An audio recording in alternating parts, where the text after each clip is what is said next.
Hello and welcome to Line of Duty. I'm Joe Johnson, and I have the absolute pleasure of being joined by Sheriff Bouchard, of the Oakland County Sheriff's Department, and Chief Jerry Narsh of the Lake Orion Police Department. Guys, thanks for joining me. I really appreciate you coming down to the studio today. Absolutely. All right, the topic today is a bit of a tough one. As many of you are well aware, over the past couple of years, there's been a number of incidents that have gotten a lot of publicity on the news and social media that have generated the Black Lives Matter movement, which has affected the relationship between the community and law enforcement.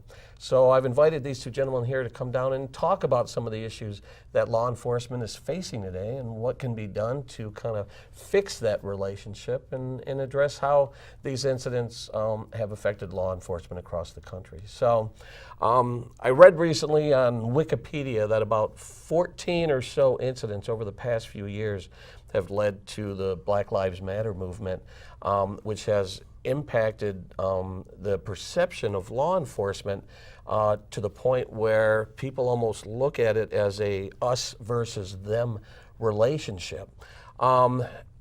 Being in law enforcement, when you sit there and you watch the news and you hear of a new incident that's being reported, what is your reaction at first when you see another incident? Maybe we're only seeing part of the story. Something was captured on a cell phone. You're seeing part of the story. What's your reaction when you see an incident gain traction and publicity? Well, the first thing, you're right, is statistically it's very small. There's well in excess of 1 million police civilian contacts every year. So that doesn't even make the mark of 0.000 of how many are bad.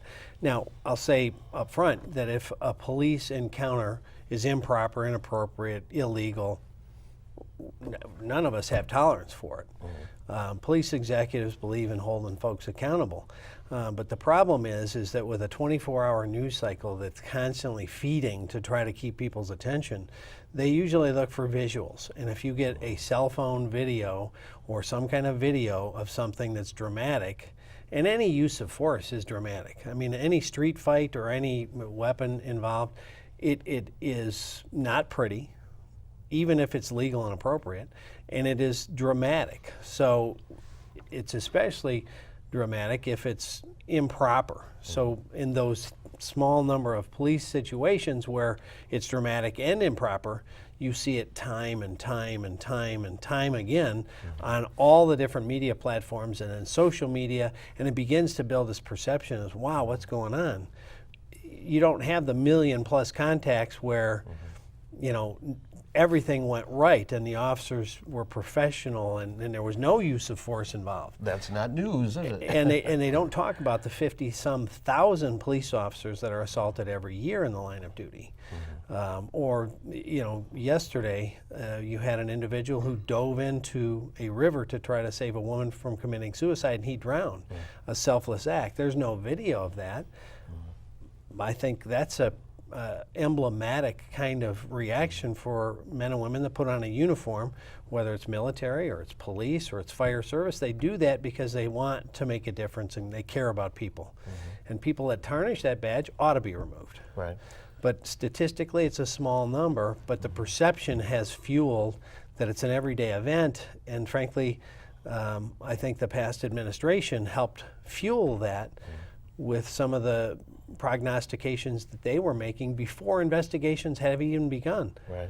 I mean, the chief and I know sometimes when you have a police event, it evolves, and we don't even have the facts right away because it's evolving so quickly, and it takes some time to do a thorough investigation to know exactly what happened and why it happened. And you know, the past administration was making comments about it even before the police chiefs knew. And I know that because I talked to chiefs and sheriffs that were involved in some of those situations. Right. Chief, that you and I have chatted, and that you said the exact same thing to me. When I asked for your reaction to some of these incidents, you said, well, it's logical to kind of wait for them to play out. The issue with that is sometimes it takes weeks, if not months, to come to a conclusion. And by then, is the public bored with the story? Because usually when the incident happens, you see it come up as a trending topic on Facebook or Twitter or whatever. But when the conclusion is drawn, when the investigation is over, that's not a trending topic. Is that an issue? It is an issue, and many times these are media driven, and unfortunately when you have these 14 or 15 incidents and it initially is reported by those in the scene or the media, they're not getting all of the facts and the perceptions of the officers that are there to de-escalate and solve this problem. So now you have facts that are being changed perhaps by a different narrative, and the media is playing that out, and they don't come back and reflect after the investigation is done, out of those 14 incidents, how many actually were where the officer was wrong or unlawful. And that's important, and that is also bending that curve of public perception. Right. Let me share, I want to share a couple of conversations that I've had with friends and acquaintances. One time I was sitting down with a friend watching the news. A story came on about something along those lines, and my friend says, in no situation should an officer ever draw his weapon against an unarmed man. And I turned to him and said, I don't think that's entirely true. And he insisted that officers are trained not to draw a weapon on somebody who's unarmed. What's your response to that? And that's part of the, I think, lack of understanding of danger that's inherent to law enforcement. And I just had this conversation with a national publication yesterday. Unarmed does not mean not dangerous. You had the situation, for example, in Ferguson that obviously erupted. That individual was unarmed, but even the FBI investigation determined that his DNA was inside the police car, on the police officer's uniform, and on the police officer's weapon that he tried to take. So it was a life and death struggle. So he was unarmed, yes, but he was incredibly dangerous. And the other thing a lot of people don't understand, depending on how something's playing out, any given year there is a definite statistical number of police officers that are killed in the line of duty with their own weapon or a partner's weapon. And I've been in one of those wrestling matches for a weapon that my partner was attacked many, many years ago on the street. And so it plays out regularly. The Oak Park police officer was killed in the line of duty, stopped a young man, could have arrested him, said, I'm going to take you home. And he was going to leave it to what he thought was the mother to chew the kid out and get him on the right path. The kid lied about where he lived, and when they got into the complex, he jumped the officer, took his weapon, and executed him. So that was an unarmed man. So the question I ask, a lot of people that say, well, if you're unarmed, you should never have a weapon involved. What if that officer at some point in the struggle regained partial control of the weapon and it discharged? The dialogue in the media would have been unarmed man killed by police officer. But those are dangerous life and death situations. And if you lose a fight, you're not necessarily, the best fighter. Police officers aren't hired because you're, an MMA champion. Right. We're hired for a lot of reasons, most importantly being a problem solver and a communicator, but not necessarily the best fighters. And so a lot of police officers lose fights, and if you lose a fight, you can lose your life. I saw a dash cam video a number of years ago. Female police officer, routine traffic stop. Dash cam is rolling. A gentleman comes out of the car that's probably 6, 8, 10 inches, maybe taller than her. And as she's running the driver's license, finds out there's a warrant out for his arrest. Well, he wasn't going to get taken in. He was unarmed, but he used his fists and he took her down and almost killed her. She survived, but she had to get facial reconstruction surgery. Fists can be considered a dangerous weapon, even a lethal weapon? A lot of things can be a lethal weapon. A pencil could be a lethal weapon if used in a trained hand. Law enforcement in America, and especially here in Oakland County, we use what's called a force continuum. And when law enforcement shows up, we want to de-escalate that environment. But at any given second, we're reacting to the individuals we're called to deal with. And if in an instant it goes from a very calm environment to a life and death encounter, those officers have to respond to that by their training and by their ability. And in this case, I'm sure in that officer, I vaguely remember that incident where the officer did a traffic stop, and within seconds it's now a life and death struggle. Right. Whether that individual was unarmed did not change the dynamics of the lethality of that stop. Here's another conversation I've had with people.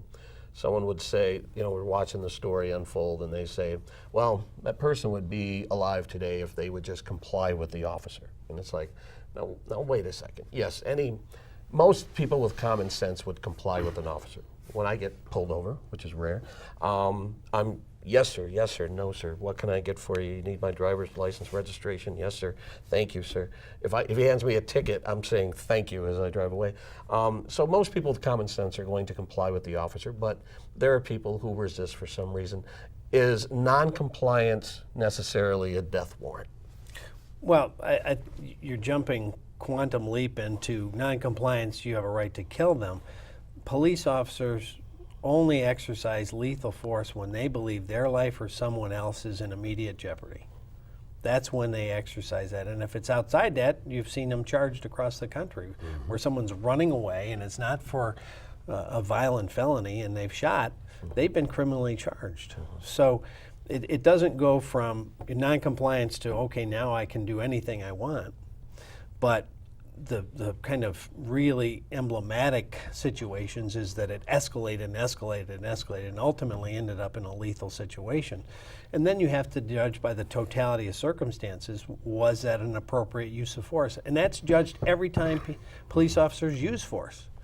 I mean, we're judged on that every day, not only by police agencies investigating the behavior, is it in line with your P&Ps, your policies and procedures, but certainly civil litigation immediately follows if it's outside those boundaries, and if it's very far outside the boundaries, criminal charges follow. Right. So, to answer that person, no, simple non-compliance does not justify lethal force. But sometimes that non-compliance turns into a struggle that, like I talked about, where they refuse to be handcuffed and now they're fighting you. And if you lose that fight, you can lose your life statistically as a fact. Right. And so that has to be balanced. But I do agree with the statement that almost all of these situations, when you look at them across the country, if the person simply complied, and it may have been an inappropriate ticket, an inappropriate arrest, or whatever it is, whatever their position is, why they're fighting it. The one thing we all agree in this country, the place to fight law enforcement's action is in a courtroom, not in the street. Right. Yeah. Now, I had read an article once. There are some situations where a perpetrator is running away, police fires, and I had read that in those cases, even though the officer might not necessarily be in jeopardy because the person is running away from them, the officer has the duty to take action if that officer feels that person will be a threat to the public. Do you agree with that? That even if someone is running away, that if they pose a threat to the public, the officer can take action? Well, it depends on so many things. Again, the facts of every one of these cases is different, and officers receive a lot of training on what's called shoot, don't shoot in the scenarios. If someone is armed and they have just taken the life of another individual or a police officer, and that person is still armed and they do not have additional evidence to know the identity and many other factors, there may be a circumstance where that could happen. Quite often there are other factors involved, but if you have an armed encounter where life and death is occurring, that individual is a threat, and if they're armed, they're a threat to everyone. Now, there's a fairly recent incident that happened.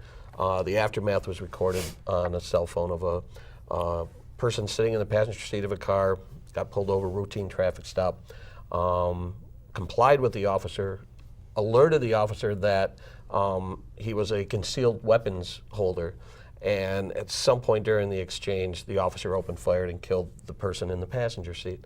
Now, that was a high-profile case when it happened, but I found out fairly recently that the officer was charged with manslaughter after a thorough investigation had taken place. And again, this is weeks or months after the incident, and it didn't trend out the end result.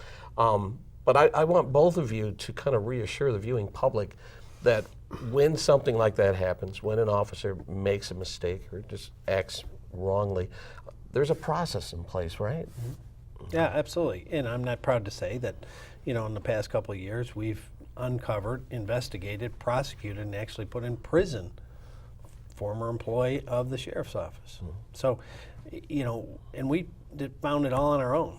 So when we uncover criminal wrongdoing or improper behavior, we take action. But that again, it's a sliver. And understand that police work goes through a lot of different things before you become a police officer. So, but it doesn't eliminate your humanity. There's going to be people that aren't really probably down deep the right person to be a police officer, and maybe they're not making sound decisions for whatever reason. There's going to be a certain number, but I'm saying it's a small number. And even Paul Harvey, now, for all our religious folks out there, Paul Harvey said that there's less bad police officers than there are clergy. So I'm not taking credit for that, but Paul Harvey said that. But because we try to go through a winnowing process, both on hiring and on training, to weed out the ones that don't follow the rules, are doing something inappropriate, and we do take action. Talk about that, add to well, that. and Joe, following up with that, the sheriff's comments are, I mean, it's exactly spot on. There is such a testing process to get into this business. You know, buying a guitar or buying an airplane doesn't make you a musician or a pilot, and I certainly wouldn't entertain either one of those without training. But to get into the law enforcement field, it starts out with this heart and desire to serve. But most of the time, they're going to go to college. They're going to have a police psychological exam before they enter the academy. They're going to attend a police academy. Each one of these areas are spots where if there are weaknesses or they're not suitable for a career in law enforcement, that's going to be found and they're going to be moved on. Then they have a field training evaluation program within the department. And what are those FTO officers looking for is that type of thing. How do they encounter with the public? How do they follow and adhere to policy and procedure? And how is their demeanor under pressure? And after that, now there's a probationary period where do they fit within that community? Do they fit within the department, and are they following the rules and guidelines? So there's a lot of steps for us to test. It is extremely important for administration today in all of these media environments to ensure that our staff and our people are the utmost professional and are doing the jobs exactly the way we want them to do. But in these split-second moments, we can have an employee that has passed all of these things and is just a phenomenal employee at all of these levels, but they've never had an armed encounter where their life is in danger based on a split-second moment. Right. And could a mistake be made or an error made? Absolutely. That's the human factor of this job. Is it training related? Is it a violation of policy, or did they have a bias that led to that? We have a duty to investigate it as administrators, and as Sheriff said, we do, and we want that investigation done. And if there's wrongdoing, we're going to be the first in line to make sure that that individual pays. Great. Now let's talk about the impact that these national headlines are having on officers. I would imagine when these incidents happen, you have to kind of sit down with your officers and deputies and maybe use it as a training tool. But do you see officers hesitating now because they're thinking of the media attention or the consequences?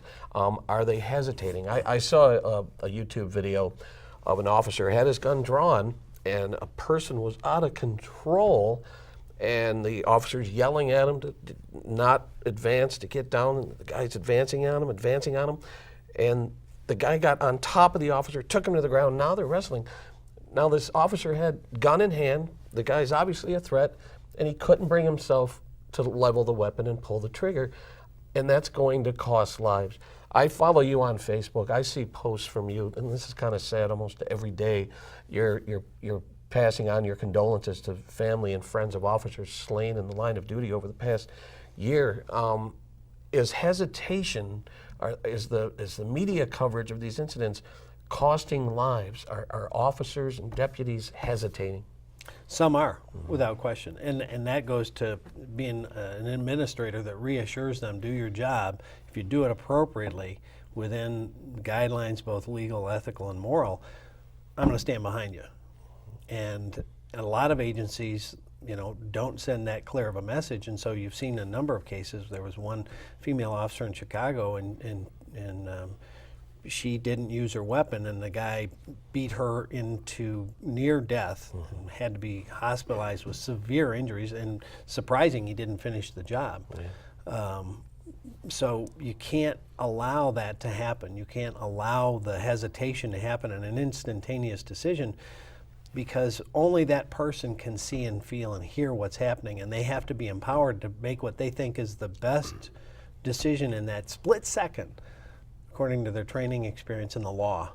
And if we chill that, you're seeing it happen in cities around the country, crime will spike because proactive policing means those kinds of encounters. I'll give you an example. When I was a young patrol officer, I got sent to an alarm. I was the first car there. I pulled up, got out, and as I got out, I saw a young man running through the backyard of the house that had an alarm and into the neighbor's yard. So I gave chase, stopped him, frisked him, handcuffed him around a tree, and then went back to assess if there was anybody else that could be running out of the house or what was going on. Turned out it was a false alarm. The kid just happened to be running from a neighbor's house backyard, cutting through. So I, uncuffed him. I said, hey, I apologize. Here's what happened. There was an alarm here. You came running from the back of the house that had the alarm. So, obviously my thought is you may be involved. Apologize for the delay, etc. Got in my car, drove right back and to my shift sergeant and said, you might get a call on this, but here's what happened and here's why I did what I did. And he said, you did the right thing, and if there's a complaint, I stand with you. You were trying to protect, given the totality of circumstances, the potential that was a fleeing suspect.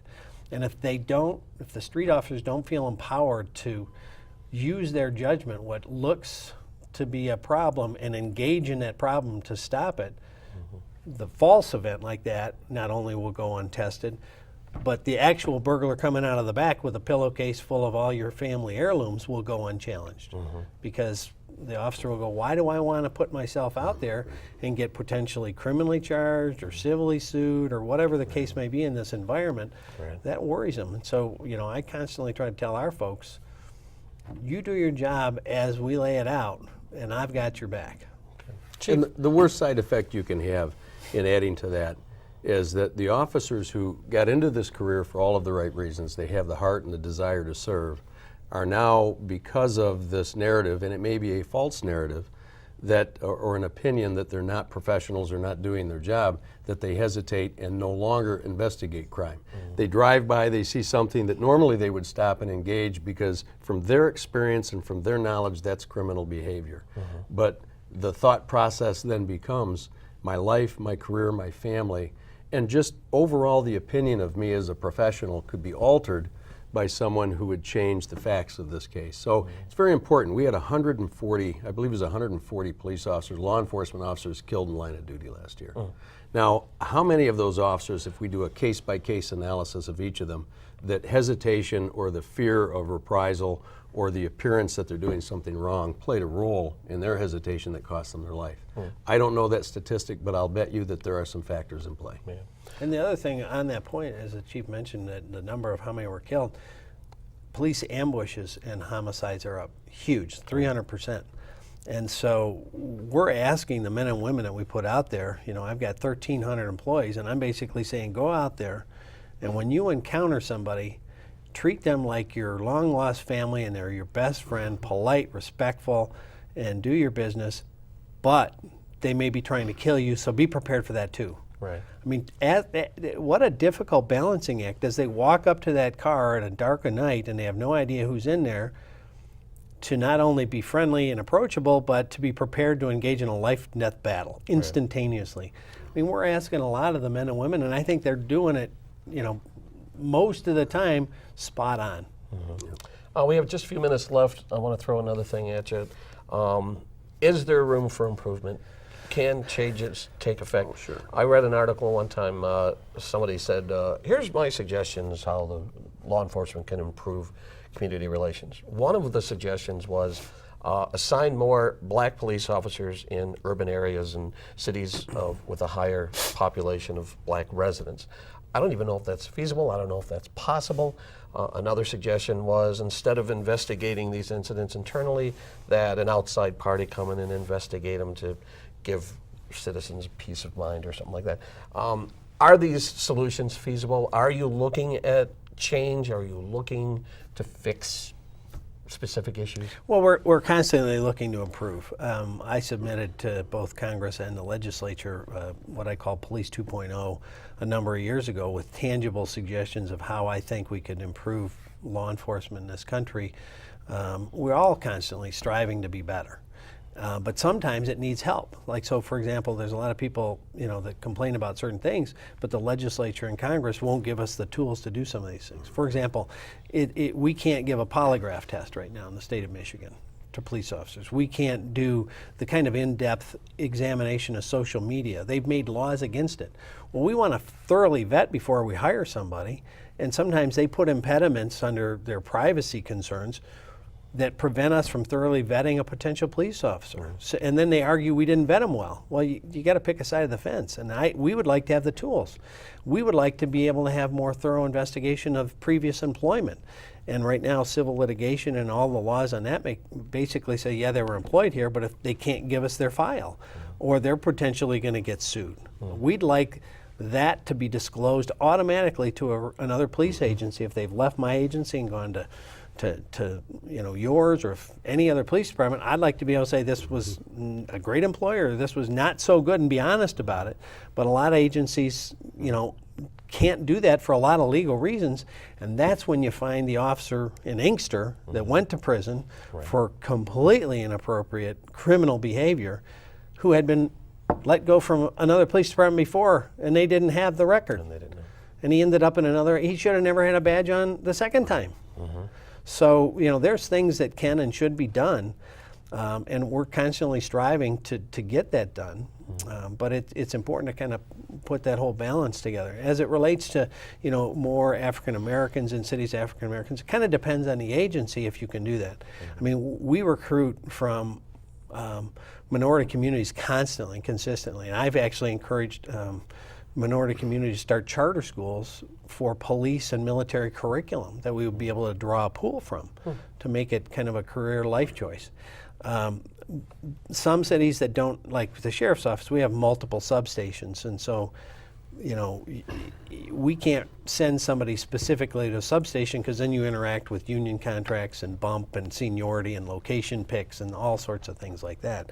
But we do strive aggressively to recruit and hire minorities so that we have a diverse force in general. Anything you can add to that, Chief? Yeah, sure. Law enforcement should be reflective of the community, and one of the comments I say all the time is, we are you. That's what we are. You take off the uniform, we're you. And the same with our military. We're all Americans and we serve the same purpose. Public safety is the service we provide, but trust is our product. That's our product, and we have to earn that trust every day. It's earned with every single traffic stop we make. It's earned with every citizen encounter we have. And the more we have of those, it's an individual trust that's earned, and then hopefully collectively the community says, you know what, these guys are doing a great job. You take a look at what happened down in Texas. I believe it was in Dallas, Texas, where they had a shooting of 12 or 13 police officers were killed. Those officers were on duty protecting a group of individuals who were protesting law enforcement. The dedication and the commitment of these officers to continue to protect those individuals while they're being shot at is the measure by which we look at ourselves. There's not an administrator in law enforcement that doesn't appreciate the job that these guys are doing out there. And not only do we want to encourage them to improve both tactically and through training and through education, but at the same time, anytime there is a problem, we're going to be the first person to step up and say, we want this solved. The days of the perception that the administrators in law enforcement want to hide a problem or an individual or protect them because they're wrong, if those were ever real, those are long over. Our objective, our goal is to provide trustworthy public safety, and we do that by analyzing each one of these incidents, and if the officer or the deputy is wrong, all of the agencies in Oakland County, we're going to take a look at that, and we're going to be very upfront and public about it, and we're going to make sure that that officer no longer is employed. All right, that's a great note to end on. I can't tell you how honored I am to have these two gentlemen sit on either side of me and have this important conversation. It's a conversation that needs to take place. I'd like to see more of this happen nationally, on the national stage, and hopefully we'll see more of that in the near future. Gentlemen, thank you so much for coming down and having this conversation. I really appreciate it. And we will see you next time on Line of Duty. I'm Joe Johnson. Good night.